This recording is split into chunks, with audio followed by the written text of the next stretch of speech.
ইরানের অস্ত্রের মজুদ এখনও অর্ধেক অক্ষত আছে। 22টি ক্ষেপণাস্ত্র এবং 47টি ড্রোন হামলা চালিয়েছে ইরান একদিনে। মার্কিন যুক্তরাষ্ট্র নৈতিকভাবে যে পরাজয়, সেই পরাজয়ের লক্ষণ হচ্ছে তারা বেসামরিক স্থাপনা ধ্বংস করছে। ভূপাতিত বিমানের যে পাইলট, তাকে খুঁজতে গিয়েছিল একটি হেলিকপ্টার, সেই হেলিকপ্টারকেও ভূপাতিত করেছে ইরান। আসসালামু আলাইকুম প্রিয় বন্ধুরা, দেশীয় প্রবাসে যে যেখান থেকে দেখছেন সবাইকে শুভেচ্ছা জানাচ্ছি। আমি সাইদুল ইসলাম। ইরান যুদ্ধ যখন 5 সপ্তাহ গড়িয়েছে এবং মার্কিন যুক্তরাষ্ট্রের প্রেসিডেন্ট ডোনাল্ড ট্রাম্প যখন ঘোষণা করছেন যে তাদের এই যুদ্ধে সামরিক বিজয়ের মধ্যে হয়ে গেছে এবং তিনি খুব আত্মবিশ্বাসের সাথে বলছেন যে হরমুজ প্রণালী চাইলে তিনি এখন দখল করতে পারেন এবং সেটি উন্মুক্ত করে দিতে পারেন, এমন ঘোষণা যখন দিচ্ছেন, ঠিক সেই সময়েই মার্কিন যুক্তরাষ্ট্রের সবচেয়ে বড় গণমাধ্যম সিএনএন একটি রিপোর্ট করেছে ইরানের অস্ত্র ভাণ্ডার নিয়ে। সেই অস্ত্র ভাণ্ডার সম্পর্কে বলা হচ্ছে যে ইরানের অস্ত্রের মজুদ এখনও অর্ধেক অক্ষত আছে এবং এই রিপোর্টটি বিস্তারিতভাবে বিভিন্ন গোয়েন্দা সংস্থার বরাত দিয়ে, স্থানীয় সূত্রের বরাত দিয়ে এই রিপোর্টটি সিএনএন করেছে। যেই রিপোর্ট এখন কিন্তু সব জায়গায় আলোচনার তুঙ্গে এবং বিশ্বের সব জায়গায় আলোচনা হচ্ছে, এই কারণে যে যেখানে মার্কিন যুক্তরাষ্ট্রের প্রেসিডেন্ট বলছেন যে তারা ইরানকে মাটির সাথে মিশিয়ে দিবেন এবং এরই মধ্যে তাদের বেশিরভাগ কাজ হয়ে গেছে, সেই সময় এসে যদি এই দাবি হয় যে ইরানের অস্ত্রের মজুদ এখন পর্যন্ত অর্ধেক রয়েই গেছে, তাহলে মার্কিন যুক্তরাষ্ট্র যে 2-3 সপ্তাহের মধ্যে এই যুদ্ধ শেষ করতে চাইছে, সেটি তাদের কতটুকু সম্ভব হবে, সেই প্রশ্ন কিন্তু এখন নতুন করে সামনে এসেছে। ওই রিপোর্টটাতে বিস্তারিতভাবে কি বলা হয়েছে সেটি আমরা বিশ্লেষণ করব। পাশাপাশি আমরা বিশ্লেষণ করব যে আজকে কি কি ঘটনা ঘটলো এবং এই ঘটনাগুলোর প্রেক্ষাপটে অবস্থাটা কোন দিকে যাচ্ছে সেটি আমরা জানার চেষ্টা করব। ওই রিপোর্টটিতে বলা হচ্ছে যে যুক্তরাষ্ট্র ইসরায়েলের 5 সপ্তাহ ধরে ব্যাপক হামলা চালানোর পরও ইরানের অর্ধেক ক্ষেপণাস্ত্র লঞ্চার এখনও অক্ষত রয়েছে। মার্কিন গোয়েন্দা সংস্থার সাম্প্রতিক মূল্যায়নের বরাতে 3টি সূত্র সিএনএনকে এ তথ্য জানিয়েছে। দেশটির ভাণ্ডারে এখনও হাজার হাজার ড্রোন জমা রয়েছে।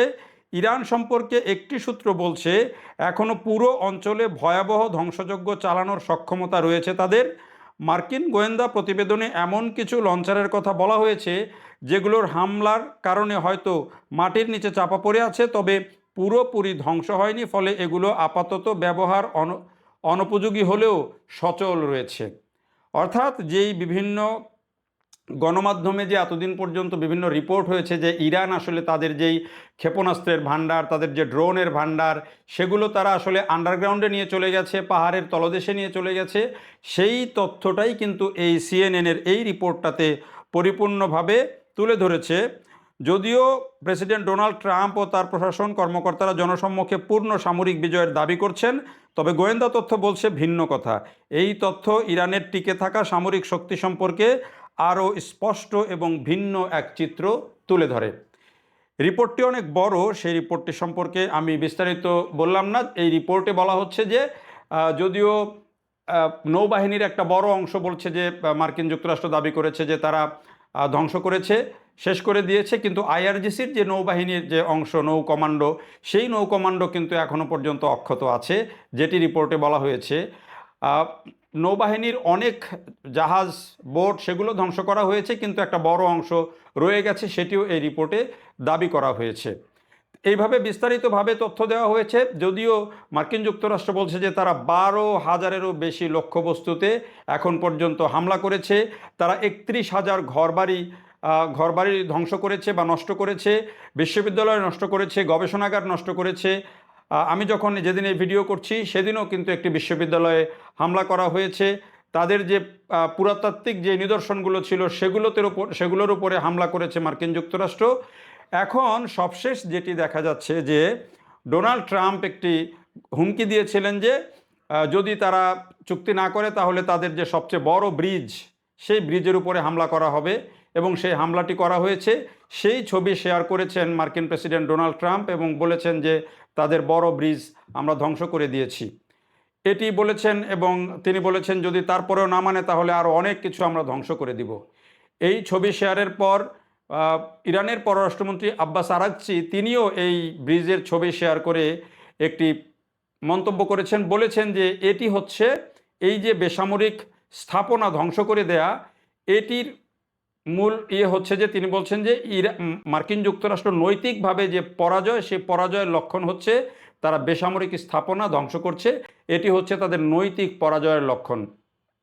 এবং এই ট্রাম্পের ওই মানে পোস্টের পরপরই আব্বাস আরাকচি এই পোস্ট দেন। এটি কিন্তু বেশ আলোচনা হচ্ছে এটি নিয়ে। এর চেয়েও বড় কথা হচ্ছে যে এই যে ব্রিজের উপরে হামলা হলো, এরপরে ইরান কি করেছে, ইরান কুয়েতের যে ওয়াটার সাপ্লাইয়ের একটা মানে পানি শোধনাগার আছে, লবণাক্ত পানি শোধনাগার আছে, সেই লবণাক্ত পানি শোধনাগারের উপর একটা হামলা চালিয়েছে, একটি তেল শোধনাগারের উপরে হামলা চালিয়েছে। আরেকটা হচ্ছে যে সংযুক্ত আরব আমিরাত যে এখন যুদ্ধ করতে চায়, ইরানের বিরুদ্ধে সরাসরি যুদ্ধ করতে চায়, সেই সংযুক্ত আরব আমিরাতের উপরে আজকে একদিনে 22টি ক্ষেপণাস্ত্র এবং 47টি ড্রোন হামলা চালিয়েছে ইরান একদিনে। এবং এই যে হামলা চালাচ্ছে এতে 12 জন আহত হয়েছে, যেটি দাবি করা হয়েছে, ইরানের পক্ষ থেকে দাবি করা হয়েছে। এই যে পরিস্থিতি তৈরি হচ্ছে, যখন একের পর এক এভাবে হুমকি দেওয়া হচ্ছে এবং ডোনাল্ড ট্রাম্প যখন দাবি করছেন যে হরমুজ প্রণালী এখন তিনি সবার জন্য উন্মুক্ত করে দিতে পারেন, এবং এ নিয়ে তিনি তার নিজস্ব যে সোশ্যাল প্ল্যাটফর্ম ট্রুথ সোশ্যালে তিনি পোস্ট দিয়েছেন যে হরমুজ প্রণালী প্রায় আমরা দখল করে ফেলেছি, আমরা চাইলে এখন এটি খুব সহজে দখল করে ফেলতে পারি এবং চাইলে এটি আমরা বিশ্ববাসীর জন্য উন্মুক্ত করে দিতে পারি এবং বিশ্ববাসী এখান থেকে তেল সংগ্রহ করতে পারে। মানে এক ধরনের তুচ্ছ-তাচ্ছিল্য করেই তিনি এই পোস্টটা দিয়েছেন যে চাইলে সবাই সেখান থেকে এখন তেল উত্তোলন করতে পারে বা তেল সংগ্রহ করতে পারে, এমন কথাও তিনি বলেছেন। তো ডোনাল্ড ট্রাম্প একদিকে যখন এই হামলাগুলো চালাচ্ছেন, যখন এই যে সিএনএনের যে রিপোর্ট, সেই রিপোর্ট কিন্তু ভিন্ন তথ্য দিচ্ছে। এবং জাতিসংঘ তারাও কিন্তু একটা নিরাপত্তা পরিষদ, তারাও একটা জরুরি বৈঠকে বসছে। সেই বৈঠকে যে হরমুজ প্রণালী কীভাবে অবমুক্ত করা যায় এর পক্ষে বিপক্ষে ভোট হবে, সেরকম একটা বৈঠক হচ্ছে নিরাপত্তা পরিষদে। সেই বৈঠকে কি আসে সেটি একটা দেখার বিষয়। তবে যা কিছুই ঘটুক না কেন, সেখানে ইরান এখনও পর্যন্ত কিন্তু তাদের যে নমনীয়তা সেটি কিন্তু এখন পর্যন্ত দেখায়নি। তারা আগের যে অবস্থান, যে স্থায়ীভাবে যুদ্ধ বন্ধের এবং ইরানের উপরে সব ধরনের যেই নিষেধাজ্ঞা আছে সেগুলো তুলে নেওয়া এবং স্থায়ীভাবে হামলা বন্ধ করলে তবেই তারা শান্তি আলোচনায় যাবে এবং শান্তির জন্য একটা প্রক্রিয়ায় তারা যেতে পারে, এমনটি ইরান বলছে, শুরু থেকে বলছে, এখনও কিন্তু বলে আসছে। এই দেখেন, এই যুদ্ধের মধ্যেই মার্কিন যুক্তরাষ্ট্রের প্রেসিডেন্ট যেটি করেছেন যে তার যে সেনাপ্রধান, সেই সেনাপ্রধানকে তিনি কিন্তু সরিয়ে দিয়েছেন, যেটি একটি বড় আলোচিত ঘটনা। আরেকটি আলোচিত ঘটনা বলি যে মার্কিন যুক্তরাষ্ট্রের গর্ব F-35 যে বিমান, যুদ্ধ বিমান, সেই যুদ্ধ বিমান ভূপাতিত করেছে ইরান। যদিও এটি স্বীকার করতে চায় না মার্কিন যুক্তরাষ্ট্র, কিন্তু এই ভূপাতিত বিমানের যে পাইলট, তাকে খুঁজতে গিয়েছিল একটি হেলিকপ্টার, সেই হেলিকপ্টারকেও ভূপাতিত করেছে ইরান। অর্থাৎ ওই F-35 যুদ্ধবিমান যে বিধ্বস্ত হয়েছে ইরানের হামলায়, সেটি এখন পরিষ্কার, এবং সেটিকে উদ্ধার করতে গিয়ে আবার হেলিকপ্টারও ভূপাতিত হয়েছে, বিধ্বস্ত হয়েছে, সেটিও এখন কিন্তু নিউজ হয়েছে এবং এটি মার্কিন যুক্তরাষ্ট্র শেষ পর্যন্ত স্বীকার করতে বাধ্য হয়েছে। তো যখন এই পরিস্থিতি যে হরমুজ প্রণালী ট্রাম্প দখল করে নিচ্ছেন, পরিষ্কার করে দিচ্ছেন, তখন তার F-35 যুদ্ধ বিমান কিন্তু ইরান ভূপাতিত করেছে। তার মানে হচ্ছে যে ইরানের যে যুদ্ধের দম, সেই দম কিন্তু এখনো পর্যন্ত আছে। যদিও আরব দেশগুলোকেও এই যুদ্ধের মধ্যে জড়াতে চাইছেন মার্কিন যুক্তরাষ্ট্রের প্রেসিডেন্ট ডোনাল্ড ট্রাম্প, জাতিসংঘের মাধ্যমে নানা রকমের বার্তা দিয়ে তারা হুমকি দেওয়ার চেষ্টা করছেন। সব কিছু উপেক্ষা করেও ইরান তাদের অবস্থানে কিন্তু অনড় আছে। শেষ পর্যন্ত কতক্ষণ অনড় থাকতে পারে বা কী ধরনের প্রতিরোধ ইরান শেষ পর্যন্ত ধরে রাখতে পারে সেটি দেখার বিষয়। এর মধ্যে কিন্তু কিছু আলোচনার বিষয়ও কিন্তু সামনের দিকে আসছে।